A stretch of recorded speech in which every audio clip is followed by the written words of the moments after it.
Good evening, everyone.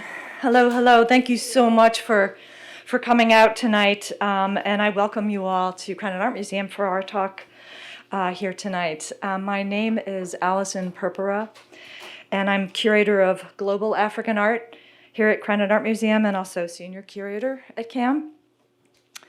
And I begin by stating that Krannert Art Museum, as part of the University of Illinois, stands on the lands of the Peoria, the Kaskaskia, Piankashaw, Wea, Miami, Mascoutin, Odawa, Sauk, Meskwaki, Kickapoo, Potawatomi, Ojibwe, and Chickasaw nations. These lands were the traditional territory of these indigenous nations prior to their forced removal, and they continue to carry the stories of these nations and their survivants to this day. As part of a land-grant institution dedicated to promoting the critical power of art of the past and the present and the future, Krannert Art Museum has responsibility to acknowledge the peoples of these lands, as well as the histories of dispossession that have allowed for the growth of this university over the last 150 years. We also recognize the particular role that images have played in this history. Using our collections, programming, and collaborative relationships, we seek to reflect on and redress these histories and the role that the U of I continues to play in shaping them.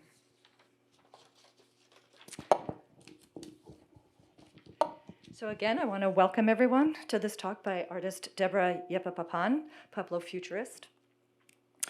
And I want to begin again by thanking CAM's co-sponsors and partners in organizing this event. Professor Jenny Davis, Director of the Program in American Indian Studies, and Eduardo Martinez, Interim Director of Native American House, for making this program possible. We are grateful for their fellowship. I'd especially like to thank Jenny Davis for introducing us to Debra Yepa-Pappan and her work as artist, critical museologist, and Native community activist, and particularly in connection with CAM's exhibition that recently opened, To Know the Fire, Pueblo Women Artists and the Shaping of History. Debra is a visual artist currently based in Chicago. She attended the acclaimed Institute of American Indian Arts in Santa Fe from 1989 to 1992, where she focused her studies on photography. She went on to attend Columbia College in Chicago, where she turned to digital imaging as the core of her practice. Poetic, provocative, playful, and gorgeous, Debra's images contest conventionally bound categories of time, space, and identity, and redirect us, to quote the artist herself, into the future and back to ceremony. In addition to her art practice, Debra is currently the Native Community Engagement Coordinator for the Native American Exhibition renovation at the Field Museum, a monumental project. And most recently, she has co-founded the Center for Native Futures in Chicago with her husband, artist Chris Pappan, and a small collective of Chicago-based Native artists. In these last 2 pandemic years, she has co-organized numerous online symposia bringing together Native voices from across North America and beyond to discuss issues of sovereignty, the increasing precarity of Native communities in the face of climate change and resource extraction, building intertribal solidarities through art and activism, and indigenous curatorial practice. She is committed to changing inaccurate representations of Native people and advocates for the inclusion of Native first voice perspectives. Sorry, I have to change my page.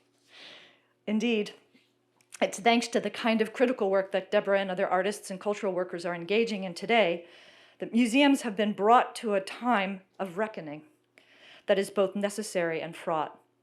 As institutions of collection and display, rooted in colonial ways of seeing and carving up the world, museums have long been theaters for the performative, extractive logics of empire.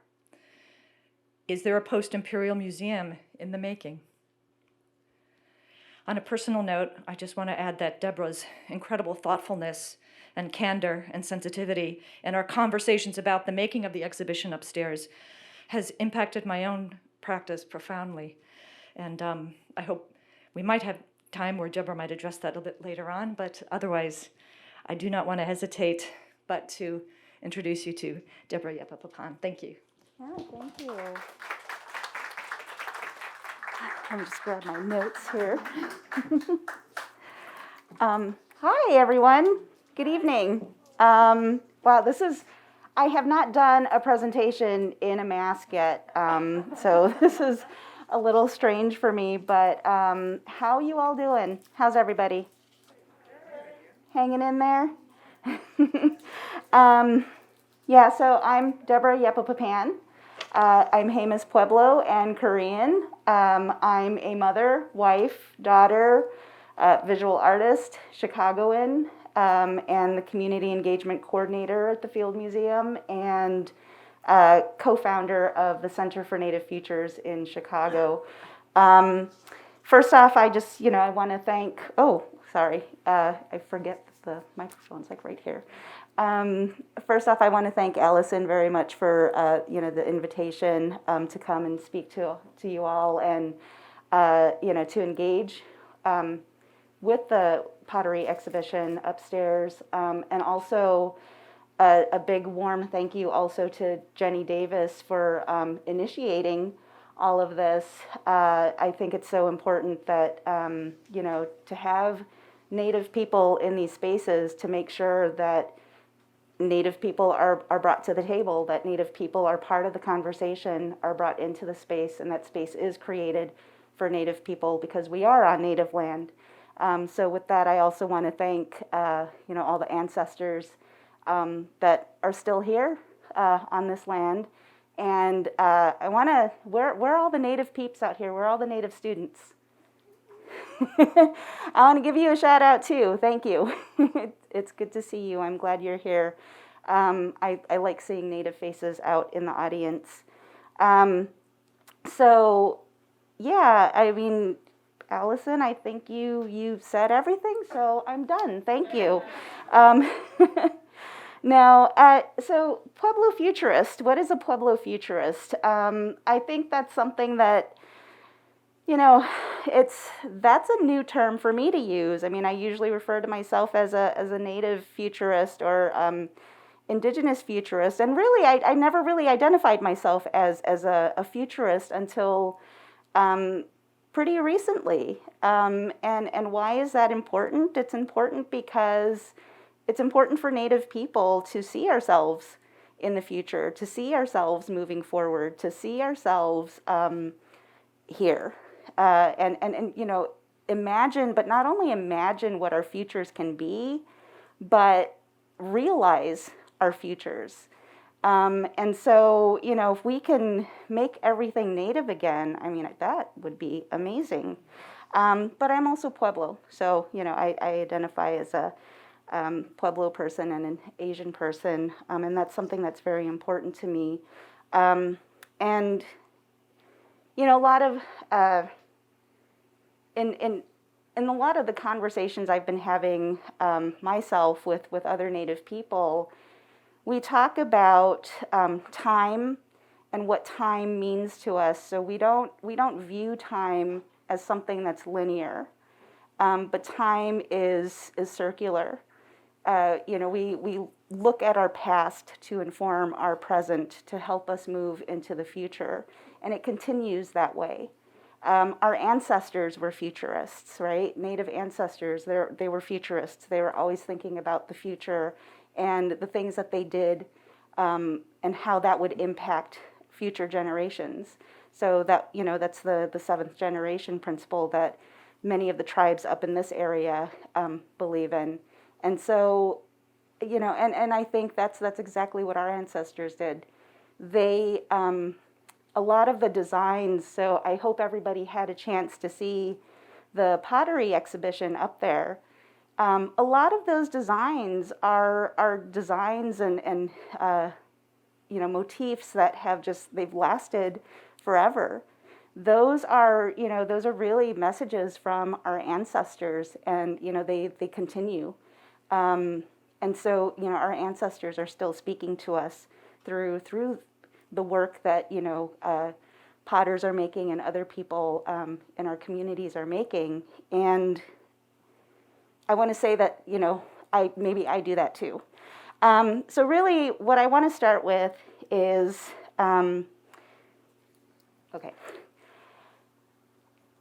again, looking at the past and looking at my own personal story, and this is where my story begins. I was born in Korea, and this is my family on my mother's side. And this was, before my mother left Korea. And I was born in July 1971. So I'm 50 years old. That was 50 years ago. It's important for me to acknowledge my own story, because these stories make me who I am, and they come into my artwork. They are what influence and motivate me. They are what influence just the way that I think and how I view the world and how I approach things.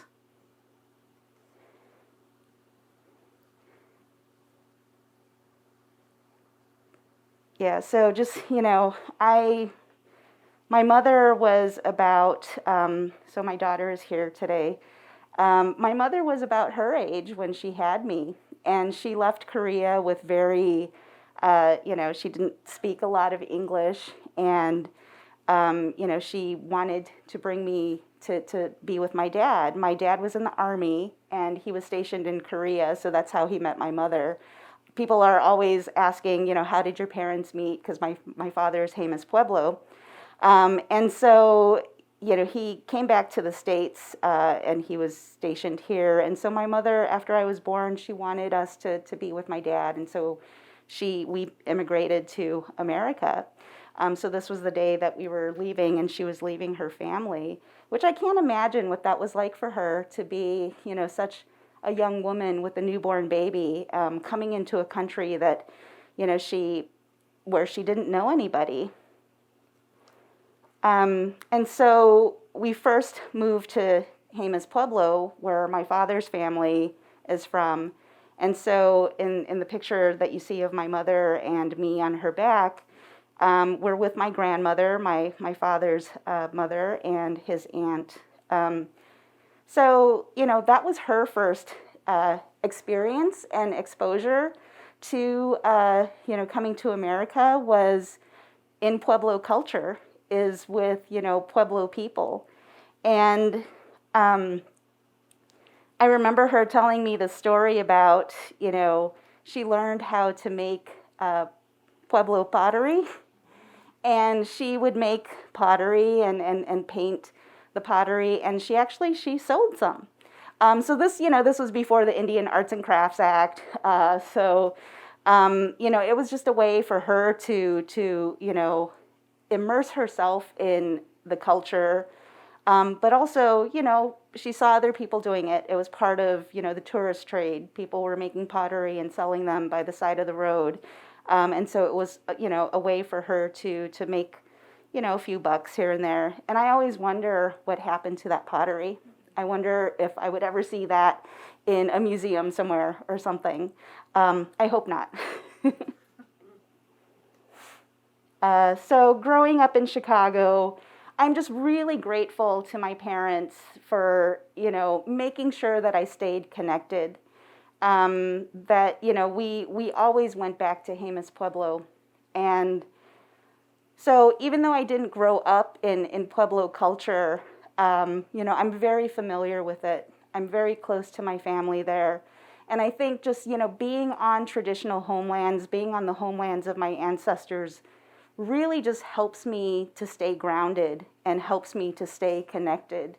I think it's just, it's something that's in our DNA, like your blood remembers, your DNA remembers, whether you're completely, familiar, because there are a lot of things that I don't know about my culture because I don't live there. I don't practice a lot of the things, and that's how I grew up, because I grew up in the city. So I'm a city girl, and so that's where a lot of my experiences are from the city. But it was just so important for my parents to make sure that I stayed connected and I always knew where I came from. And so knowing that,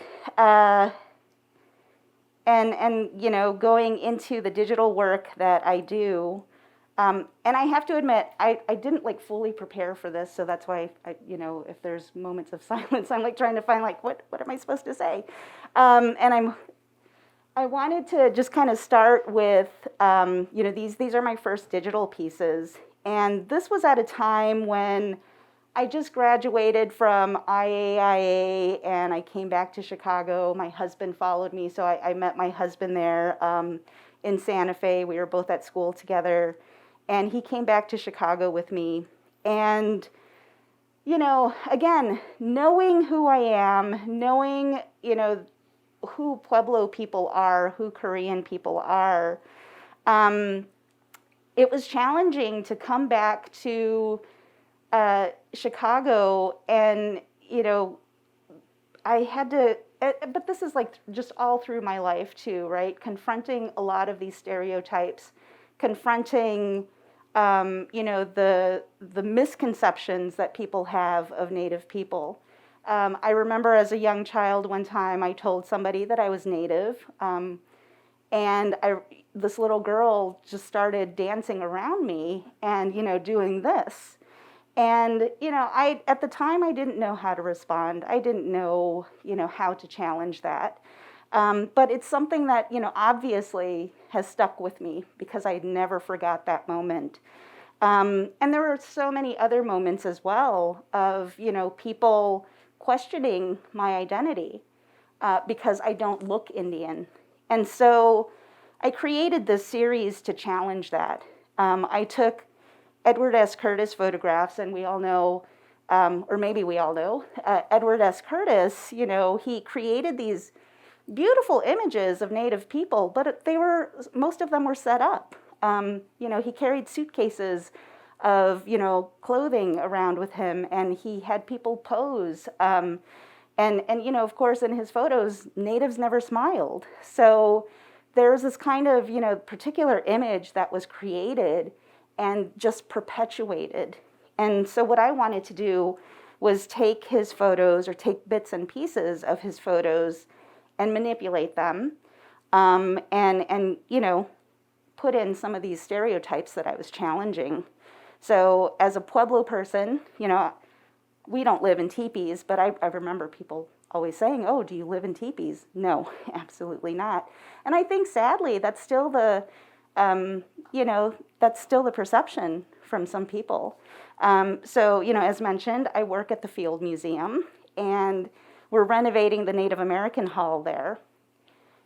If you have ever been to the Field Museum before the last 4 years, a lot of those display cases in the Native American Hall had gone unchanged for 70 years. So, you know, and mostly the images or you know, the mannequins were mostly of, you know, Plains clothing, Plains regalia. And so people would come through the institution, they would come through the museum, and that was their only exposure to Native Americans. And so that then becomes the standard for how they view all other Native people.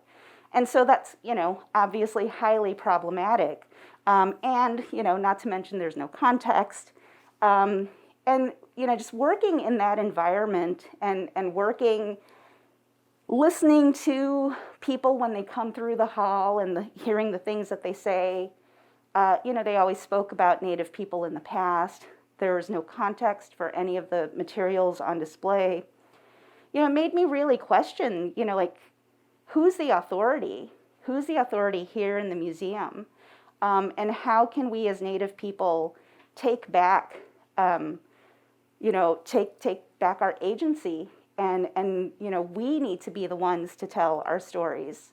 And we need to be the one to have authority over what is shared about us. So a lot of my work is about, you know, I guess they're mostly, you know, self-portraits. So they're, you know, pieces where I'm not questioning my identity, but these are very identity-based pieces. These are just things as a Native person that I've had to face because of other people's questioning. And sadly, other Native people too, sometimes. So, the piece half empty or half full is that other, Native people questioning, how Native I am. Living in Chicago, the Chicago Native community is very, powwow centered. And, I would always get questions like, oh, I never see you at the powwow, or you don't go to the powwow. I'm like, no, I don't, because it's not a part of my culture. It's not part of Pueblo culture. So, having those kinds of conversations, it sometimes it does make you question your own identity. And so, half empty or half full is exactly that, but today I like to say I'm 100% everything that I am.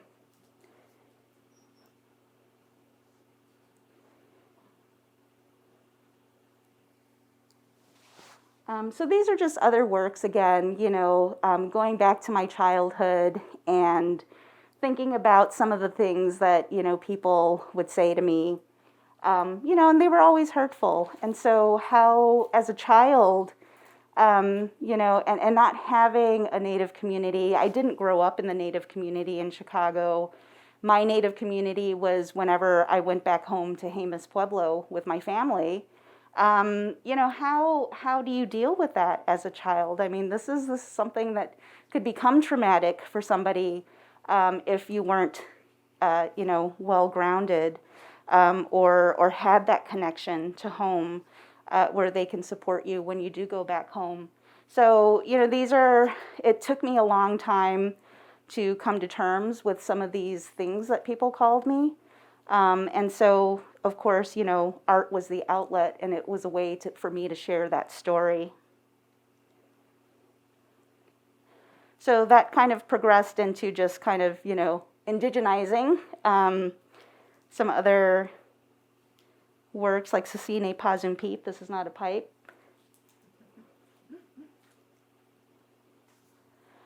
So this is my more well-known series that I like to call my saga. So these are 4 different pieces that have just kind of grown and evolved over a series of about, 10 years or so, or maybe not that long. But again, taking that image, Indians live in teepees, and then just, using a lot of pop culture, icons and logos, I think really to show, again, using this kind of historical context, but, placing it in a present context, but also into the future. So again, it's that kind of circular, time of, going into the past and into the present and into the future, which is, again, just it's an indigenous way of thinking and looking at things. So this is imagining ourselves in the future, but also challenging, again, the stereotypes. I'm not a Plains Indian, I'm Pueblo, and that, I don't look like that, right? I don't have braids, and I don't dress in regalia.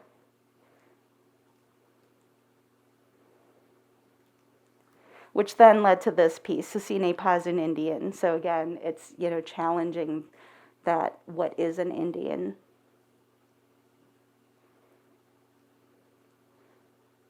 So these pieces too, this one especially, my husband is a ledger artist, and I have access to all of his ledger paper.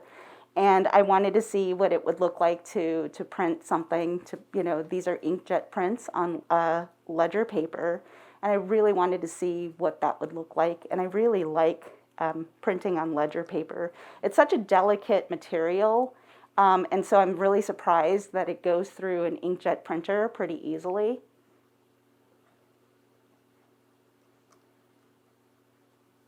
So my daughter, Ji Hae, her name means wisdom.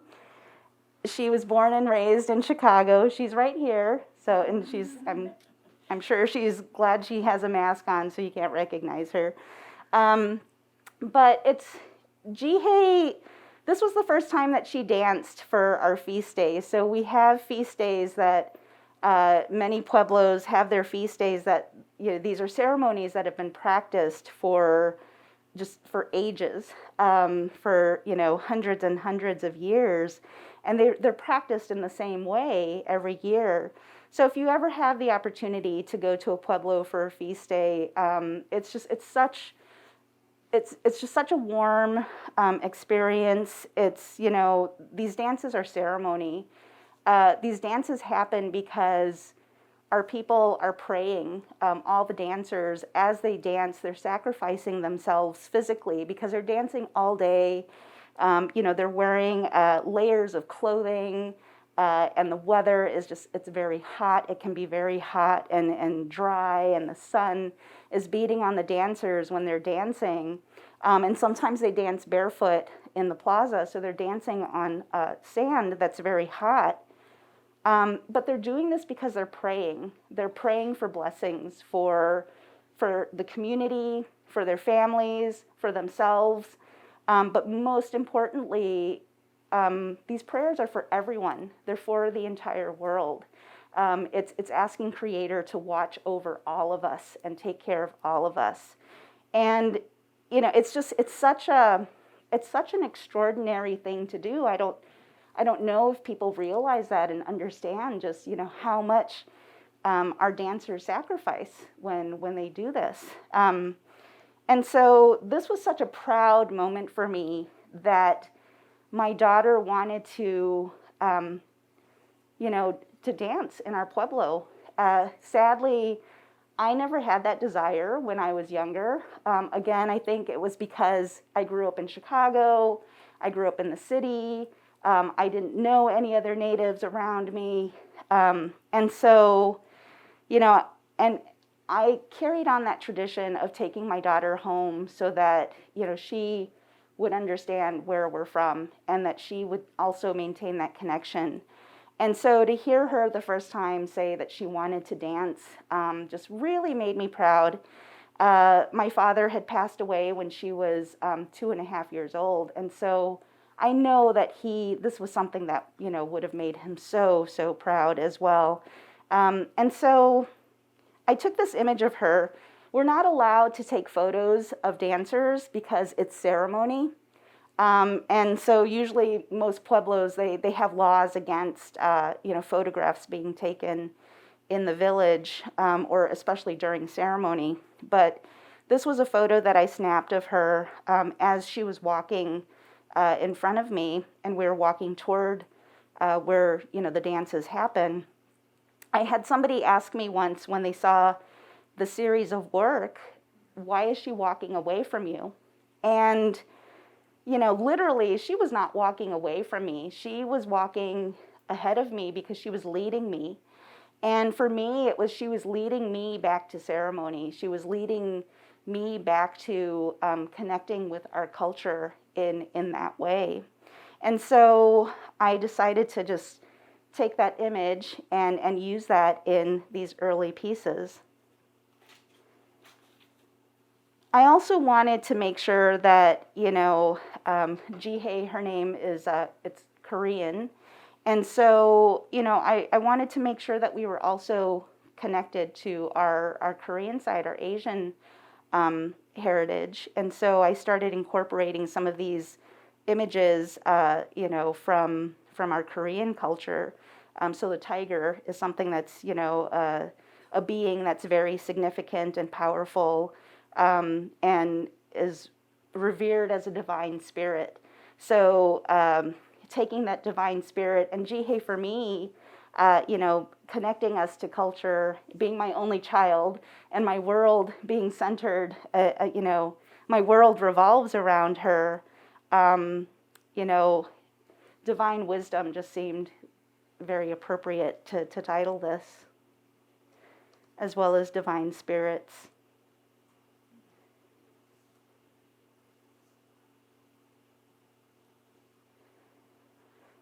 So this series I call the L series because you could see the train there, the CTA, and that's right by our house in Albany Park on Kedzie Avenue, where the train is on street level. And these two pieces, en route and there and back again, these are very much about home. And what does home mean? For us, and for many Native people that have connections to their homelands or to their communities, home communities, we call that home. So whenever I say I'm going home, means I'm going to Jemez. Tomorrow I'm going home. I'm going back up to Chicago. So these two pieces are very much about those connections, about going there, going home, but coming back again. And Chicago is just so much a part of who we are. And that's why the train, that's just something it's a vehicle to get us someplace, but it's just such a iconic image, I guess, that everyone's familiar with, with a big urban area, especially Chicago. So here's Ji Hae again, just, carrying on the tradition and moving the tradition forward. She hasn't danced. We haven't been able to go back home to Jemez for a while. Since the pandemic, my village, Jemez, has been closed, and I think they're still in lockdown. So this is, sovereignty in action, right? This is our tribal community closing off the village to any outsiders from coming in, and also keeping their citizens safe. So, much to their, my aunts are just so frustrated because they haven't been really able to leave the village because our tribal government is trying to protect everybody.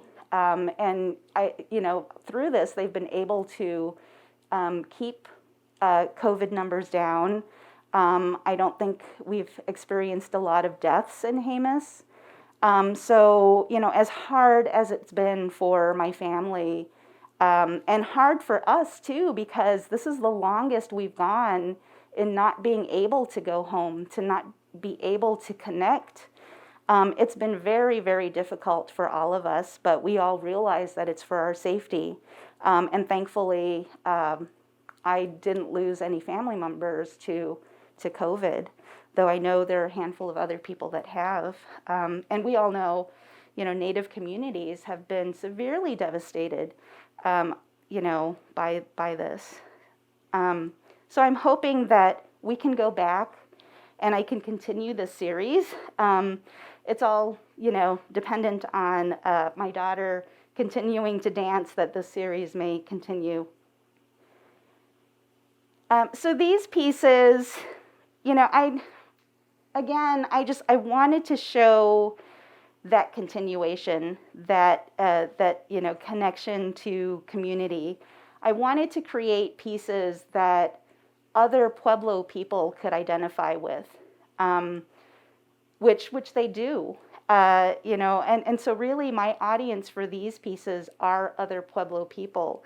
I try to do my best to represent Pueblo people in the best way that I can. Like the pottery upstairs, we're so far away from home. We're far away from where our ancestors are from, that sometimes, there's this feeling of loneliness. And I wonder for other Pueblo people too that are so far from home. There aren't very many Pueblo people, to my knowledge, in the Midwest. Chicago in particular, whenever I see another Pueblo person, we're like, sister! And, we're just so happy to see each other that, we have to connect because we're very few. So these are pieces, I think, that help me to stay connected and help me to stay grounded when I'm not at home. So again, as I mentioned, these dances, feast day dances and other dances, they're not performance, they're ceremony, they're prayers.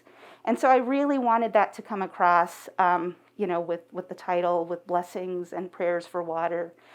Feast day dances are usually, if you ever go to one, these are public dances, so they are open to anyone to come to the village.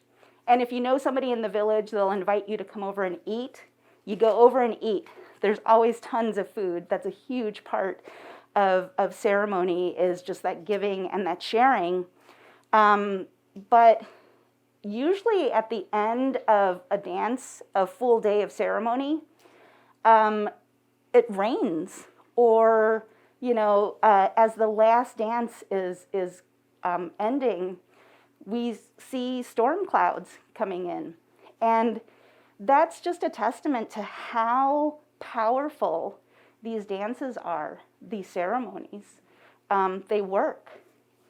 And so prayers for water is exactly that. They're praying and asking Creator for water, for sustenance, so that they can grow and have harvest.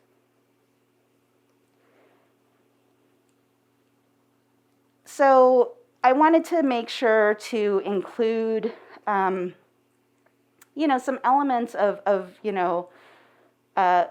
there's some like Pueblo pottery design with the corn and the checkers. But then I also wanted to make sure to include, Asian imagery too, to reflect who we are as Asian people, as mixed race, Native and Asian.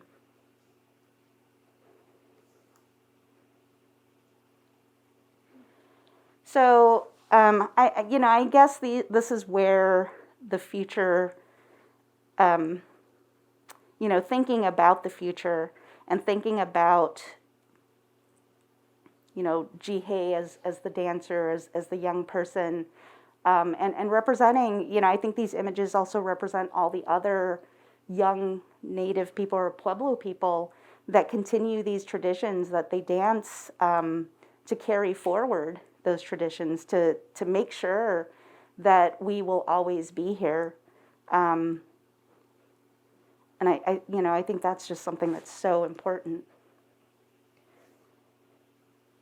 And so, again, here's just another version of the prayers for water, but Jemez feast day version. So the drink of choice at a lot of feast day tables is Kool-Aid. And so I used Kool-Aid, like the splatters and the rings from the cup are from Kool-Aid. And so that's just to kind of tie it into the big feasts that we have. So these are, the way that I work and create art is in spurts. Today I'm not really practicing. I haven't made any new art since maybe these last pieces, which was several years ago. But that's because a lot of the work, a lot of the energy that I've been putting into has been my day job, which is as community engagement coordinator at the Field Museum, which has been, it's been gratifying, but at the same time, it's been very challenging. The Field Museum is a colonial institution. It was not made for us. It was not made for Native people or people of color. It was, definitely made by, white anthropologists and archaeologists for white people. That is such a foundation of that institution, and it's something that's so strong and embedded in the structure of that museum. So a lot of my time working in that institution as one of very few Native people. I was the first Native hire for the renovation project, and to be alone like that, it takes a lot of work to try to dismantle as much as I can on my own of the institution. But we do have other Native people too. There are a lot more people in museums these days that are so much more aware of just how problematic these institutions are. that, we have a lot of really good allies and accomplices also just trying to change these institutions. But for me, it matters because it matters to me how Native people are represented in these institutions. Because it hasn't been in a good way. Again, the Field Museum serves thousands of people every year. Thousands of students come through, and they're misinformed. And I think, it's misinformation for people to even believe that, a place like the Field Museum is a place of knowledge, that they are the authority of information, when they're not. And so part of what I've been doing is making sure that Native people are being heard and advocating for Native people there. During the renovation project, which has been going on since 2018, we have been collaborating with over 100, maybe about 150 different Native people. I've brought in Native people up to about, I want to say maybe over 500 people, if not more, in the last 4 or 5 years, actually more than that. And so, we have these conversations about, the institution. We have these conversations about why our items are there. I spend a lot of time thinking about it because I'm there all the time. And, I think about all of those pieces that are in there and how so many of these items need to go home and how they need to be back with their people. And so, thankfully there are, exhibitions like this upstairs where, those items were made for, for tourism. They were made for collecting. But I think people need to understand that it's just, even having those in your collection is such a huge responsibility because there's so much of that maker in each of those pots. Makers, potters are creating those pots with their bare hands. And, you leave skin cells everywhere, right? Sometimes your hair falls out. Or if you're talking or if you're singing while you're creating, a potter, when they're creating those pieces, a little bit of spit comes out, right? So those are embedded. Like people have put themselves literally into what they've made. And so I think that has to garner much more respect. They're not just, these art pieces that are on display. These are living things, and they need to be taken care of like a relative, and honored like a relative. Aside from that, too, they're also putting information on there. There's a language encoded in the motifs and the designs that they're putting on there. And, one day, a descendant will come through and recognize that and know what that language is. So these are different ways to look at the pottery beyond just, these beautiful aesthetic pieces, which they are, and they should be respected as that way. So, I think that in thinking in that way, I'm doing the same with my work too. And I think for any artist, what we create, we are literally putting ourselves in those pieces. And so that gives a different meaning, right, to those physical pieces that you're creating. But yeah, so those were made for tourists, for trade. They're meant to be collected. They're meant to be put on display. They're meant to be admired. But, again, because there's still that piece of the maker in there, I think they long for home sometimes. And so how would you care for a relative who is so far from home? What are the things that we can do to honor and care for those pieces? That could be feeding them, giving them water. These are just different ways to think about these pieces. And I wonder now, it makes me think, like, how would I want my pieces cared for? I always try to make sure that my pieces go to a good home, or it makes me really happy when I do know, who's collected my work and where my pieces are, because that matters. That matters to me. So thinking more about the future, because there's been such a lack of representation of Native art and Native artists in Chicago, my husband and I, we were always looking for opportunities in Chicago that just never existed. We always had to leave Chicago to find our opportunities and to grow our professional careers as artists. And so, I think I'm at the point, especially, after having worked in the museum and just being really tired of not seeing enough Native people in spaces to represent us, to bring us to the table, that, we're just like, yeah, we've had it. Let's just do our own thing. And so we created the Center for Native Futures, which we're hoping to be the epicenter of Native arts in the Midwest, particularly Chicago. And we just want to make sure that we support other Native artists and we provide that space. We're fully Native run and Native operated, and we are going to simply prioritize Native artists and Native people. That's our mission. And so just here's a little bit of home. So I must be homesick because I wanted to put these photos in here.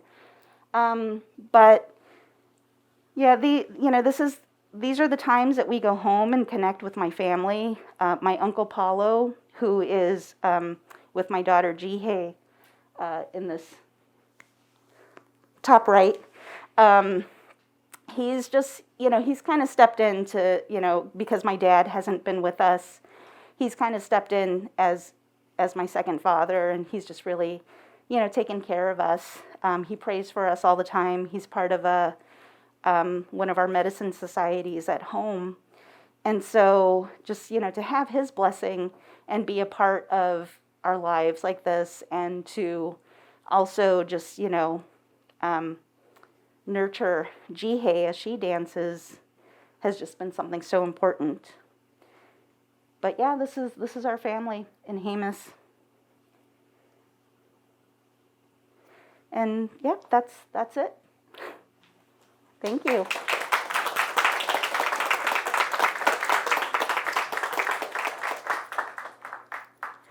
Yeah, so I guess we have time for questions or comments or just, yeah. Any questions? We got a mic for you.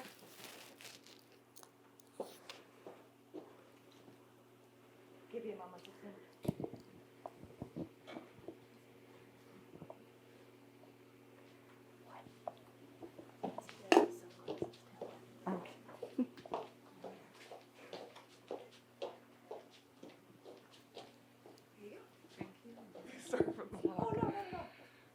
Perfect. Hi. So just this is a simple question. For your works that you do have the ledger paper in the background, is there any kind of connection between the words and your pieces, or is it just what does your husband do exactly for that? Yeah, he buys a lot of his ledger books on eBay, or like rare bookstores or whatever. I think he tries to be conscious of what what is out there. Sometimes it's just completely random. I think for this piece, this ledger paper came from a ledger book from a jeweler that was based in Chicago in 1871, which is the year of the Chicago fire. So this book survived the fire. And when Chris found it on eBay, he bought it, and the paper though inside the book is actually just like really clean and pristine, but there's like char on the outside of the cover, and I think for this one it's just a connection to Chicago and the history of Chicago. But otherwise, yeah, sometimes it's just random. It's whatever you can find. I see. Thank you. Yeah, but I think, sometimes it's fun to just try to decipher what they're writing, because, the handwriting was just, so different. And so sometimes it's fun just to see what it says, what they were selling, or what people bought. But other time, I just like just the aesthetic of the handwriting, and just what, that extra layer that it gives to the piece. So, and then, sometimes with the numbers too, you see like the lines. I'm more interested in just that layering of the words, or of the script. Okay, thank you.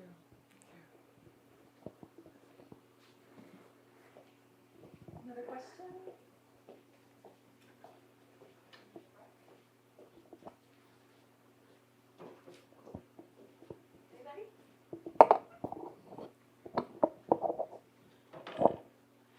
Thank you so much, Deborah. This is wonderful to see your work, and more of your work. Can you? I wanted to ask about what scale you like to work on, because it's digital collage. I wonder if, and I guess ledger paper has its own sort of predetermined scale, but if there's a particular, size that you like, and then also the printing process. Do you practice to get the color a certain way before it goes onto ledger paper? And then finally, I want to know what the Center for Native Futures has coming up that we can look out for. Yeah, I'm bound to my printer and what my printer can handle. So the largest I can get on my printer right now is, your average size of, sheet of paper, 8.5 by 11. But like this piece I believe is 7 by 9. So, I'll cut down some of the paper. Sometimes I'll go small on these pieces. Or what I've done, So with Water Wisdom, that's actually pieces of paper that I've put together to create a larger piece. So I'm thinking of doing a little more of that, just so I can try to go really big. And much like, so I started out in traditional black and white photography. And so, you had to make your test strips, and, just to get the proper printing. So I do the same with the digital images. So I create those little test strips to get, the color that I'm looking for. But it gets difficult because then, I've gone from like a Canon printer to an Epson, and then, you have to just like readjust everything when you switch to a different type of printer. But really, these are just, they're inkjet prints that I've done at home. But I, always try to seal them with like a UV spray too, just to help protect the image. But then, once it sells to somebody, it's out of my hands what happens to the piece. Where is this one? So this piece, this paper is like, it's very old. I think it's from, I don't know if the date is on there on the paper. And that's another thing that is desirable to my husband, is when the date is actually on the ledger paper, so you could see what year it's from. But this paper is it's so brittle and fragile that I'm surprised it goes through the printer so easily. But if you hold it a certain way, like the edges will kind of crisp off. So I support that with, archival tape on the back around the edges. I'm not sure I did that with this piece, and it's at the British Library. It's in their collection. And so, their conservators will have to figure it out.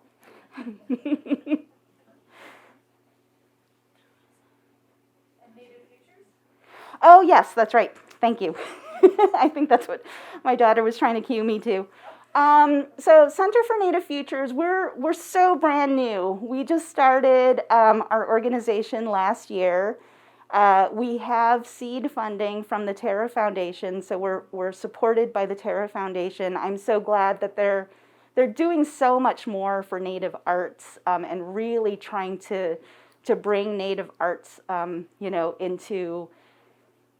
into everybody's awareness. And so they've been supporting us, and we're hoping that maybe this year we have our physical space. We're also, being supported by the MacArthur Foundation. They own the Marquette Building, which is in downtown Chicago, just a few blocks from the Art Institute. And it's actually across the street from the big Alexander Calder sculpture. And it's a 3,600 square foot space that, we're hoping will be constructed and finished for us so that we can move in sometime this year.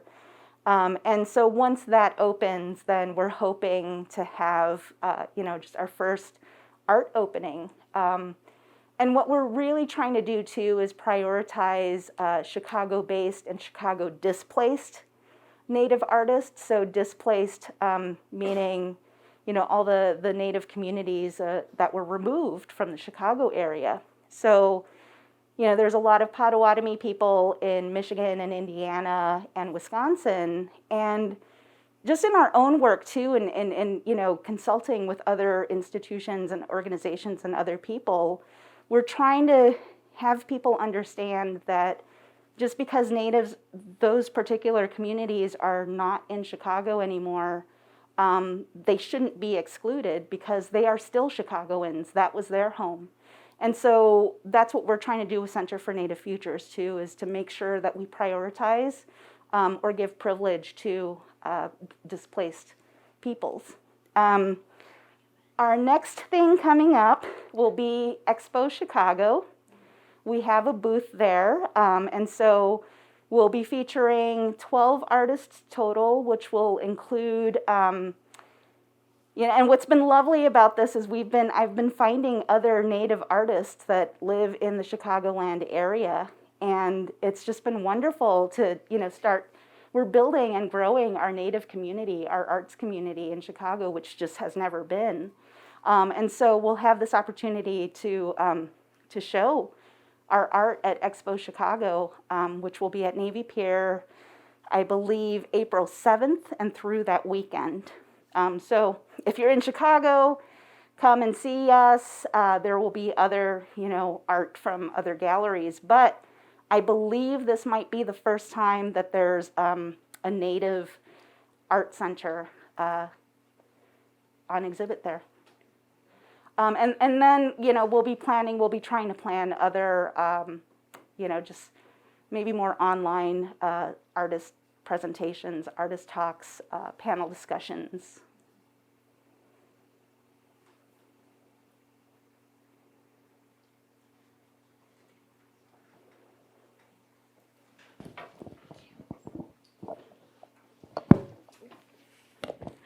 Well, first, I just wanted to say thank you for sharing your story about your daughter. I actually started dancing, and I think that's because I'm Mexican, and I think that's how I immersed into my Mexican culture.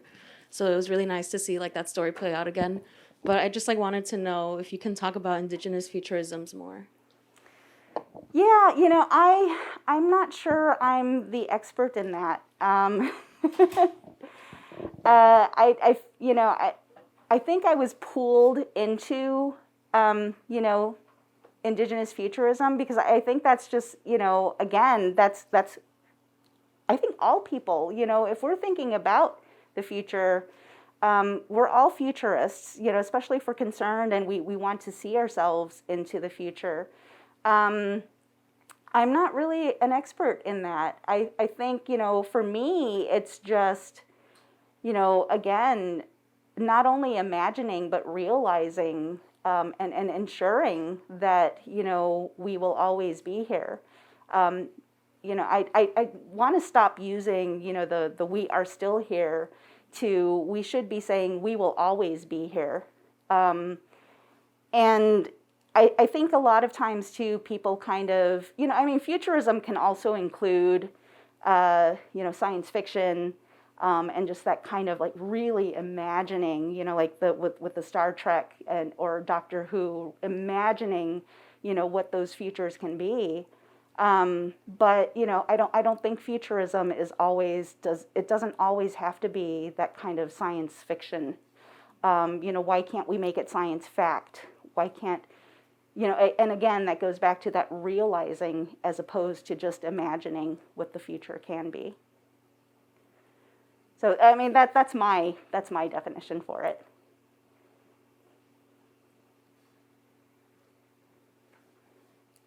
Any other questions, comments?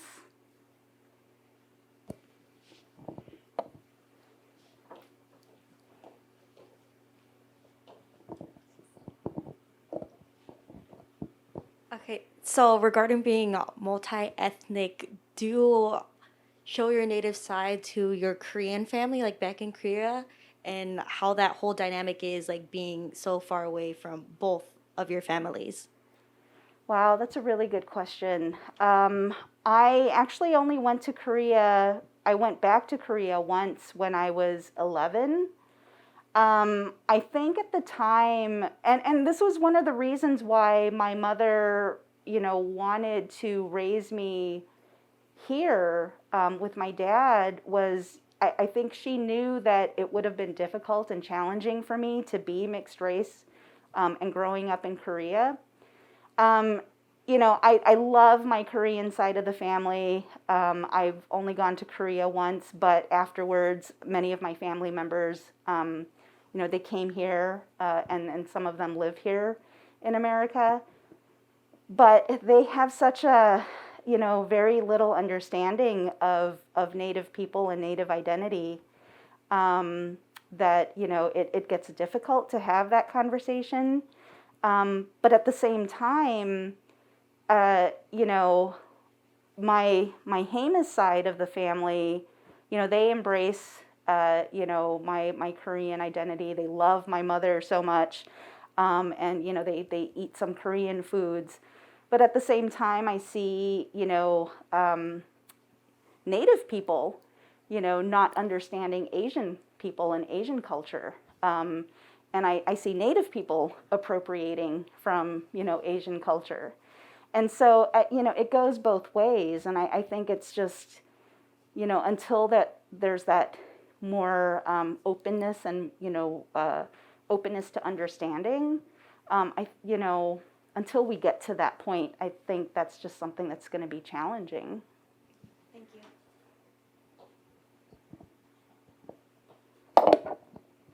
Yeah, anyone questions about museums? And I mean, that's where my work and my life has been for the past 5 years, is just really digging deep and criticizing museums and museum practices, and thinking about what museums can be, or where museums can go. Like, do we need museums? What is a museum?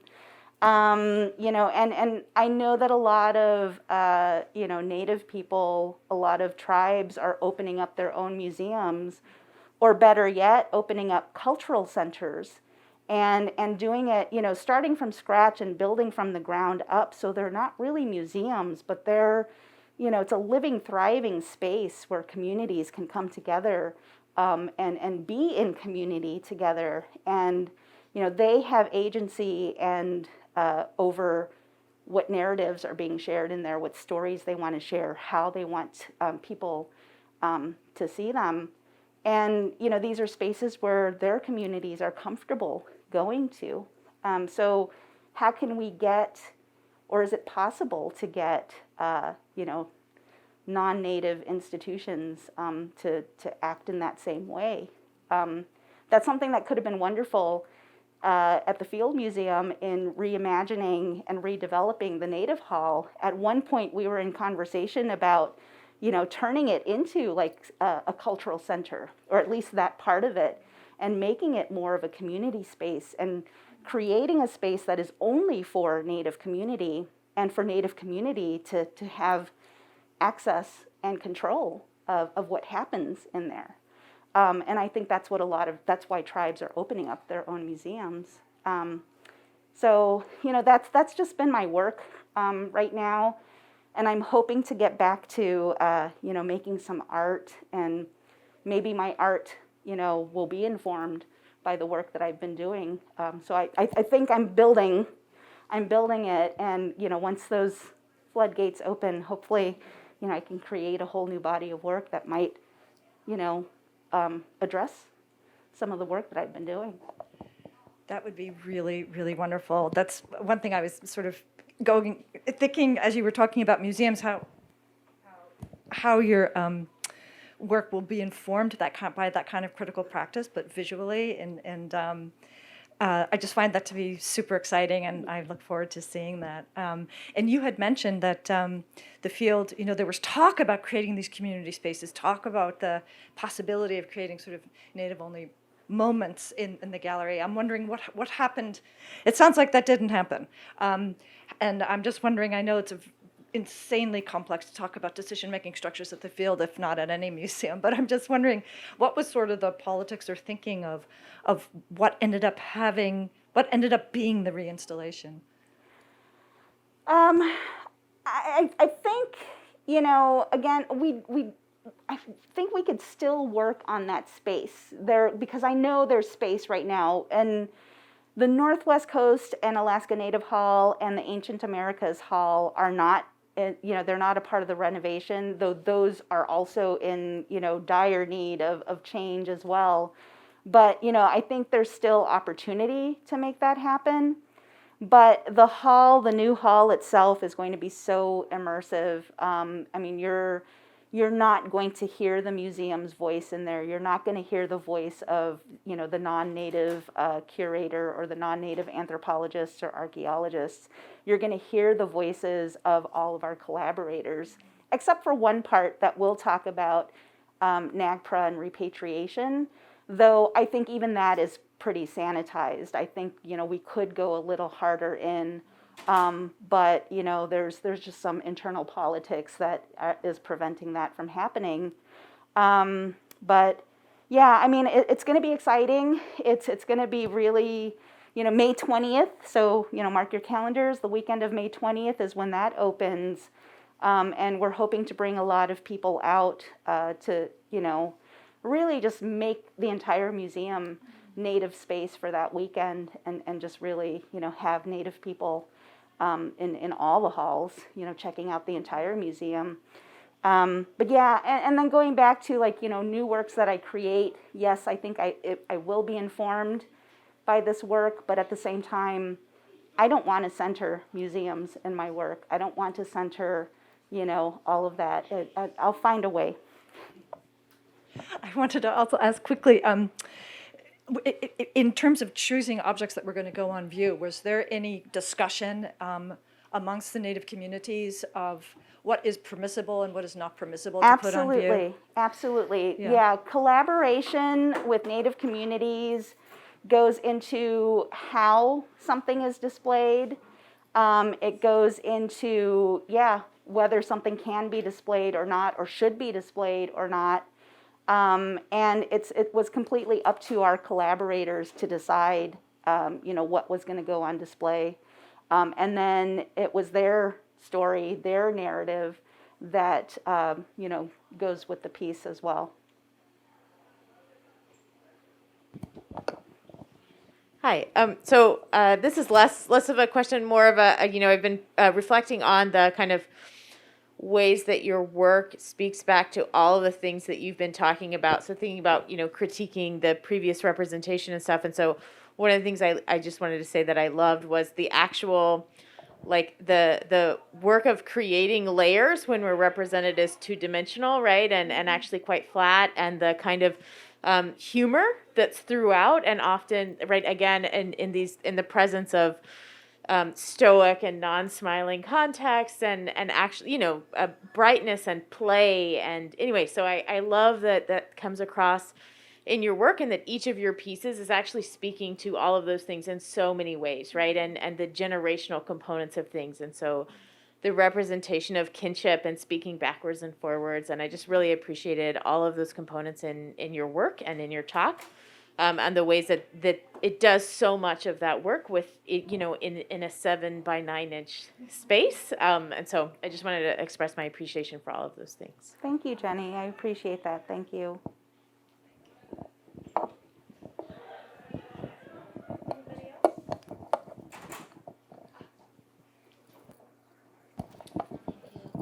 I do have a question about your work at the field. How were Native collaborators chosen? How did that process begin, and how do you decide who is participating as a collaborator or partner? Yeah, that's a very good question. And we started with an advisory committee. So we have an advisory committee of 12 Native people, academics, and other museum professionals from around the country. So they represent a varied group of different tribal nations. So that first year was brainstorming, having conversations. A lot of it was also just through my own personal network too, in bringing certain people to the museum to have conversation. For example, Frank Waln is one of our storytellers, or one of our guest curators for one of the stories. He's a young Lakota hip hop artist who lives in Chicago, very good friend of mine. He was very critical of the Field Museum some years ago, that there was a video that was, this film crew came out and videoed him talking about just how problematic the institution was. And this was before I started volunteering there. So my work started out as a volunteer. And at that time when I was volunteering, I invited him to come to the Field Museum and, come into collections. And so that's a part of the work that I do, is I connect people to collections. And so he's found some Lakota flutes, and he was inspired by that visit to learn how to play flutes. And so one of the ideas he had after that was, I think he found, he connected to his ancestors. Those were his relatives down there, and he connected to them. And I think he had this idea of activating those flutes that were in collections. Like, wouldn't that be wonderful to bring back life to them and actually play them? And so he shared that with me, and I was like, yeah, let's make that happen. I introduced him to my colleagues, and he shared that story, his idea with them. They loved it. And so that then became one of the stories that, so that's in the first round of stories that will be shared in the museum. So a lot of, I think, it came from relationship building. It came from conversation, and just having those conversations with people, and seeing like, that's something we should talk about. That's something we should share. From those relationships that we had. So a lot of it happened organically. And then some of the stories that were more deliberate, there are just certain people that I thought of that were, or other, colleagues were like, yeah, you should talk to this person. And so we reached out. And, I think just because of my own reputation, as a visual artist, and, in the Native art scene, a lot of people already knew me or knew of me. So there was already that built-in trust with me. So it was a little easier to bring some people into the museum.